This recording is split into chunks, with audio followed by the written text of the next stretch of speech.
It's time for a look at the CNSnews.com Best of the Week. The 203,000 fewer people who enrolled in Obamacare in February than in January was a drop of 17.7%, but not if you work at the Health and Human Services Department. Using a special government math, they claim it's just because February is a short month. HHS official Nancy DeLu says, quote, "There are 28 days in February. January is a longer month. We also had the period of time covered in the January report. That included several days from December. December had a lot of enrollment activity, so we don't think that we had a decline in the month of February." With those special math skills, you may think HHS Secretary Kathleen Sebelius would know exactly how many Obamacare enrollees have paid their insurance premiums. But instead, she told the Ways and Means Committee on Wednesday that she has no idea whatsoever if any of them have paid. How many of those that have signed up, that have enrolled in Obamacare, have paid their premium? I can't tell you that, sir, because I don't know that.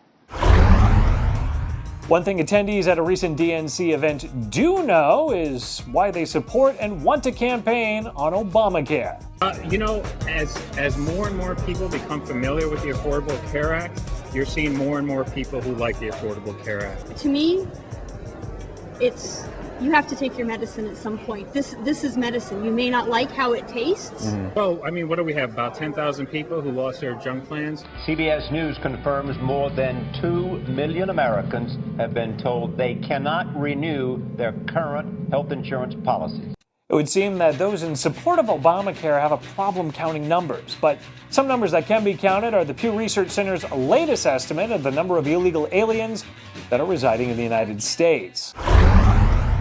Pew reports there are as many as 11.7 million illegal aliens as of March 2012, a number that exceeds the approximately 11.46 million people that the Bureau of Labor Statistics says were unemployed in the average month of 2013. Should the president stop this deportation policy? I think the president should continue to expand on his executive authority to stop the deportations of certain groups of immigrants in this country. And while Representative Luis Gutierrez wants President Obama to expand his executive authority, others like Representative Trey Gowdy say because of the Obama administration's disregard for the law, from unilaterally changing the Affordable Care Act to suspending parts of immigration laws, action must now be taken to expedite congressional lawsuits against the president for failure to enforce federal laws.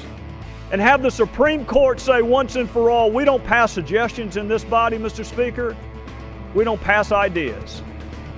We pass laws. Gowdy's Enforce the Law Act passed the House this week, but not without some criticism from some Democratic representatives like Hank Johnson.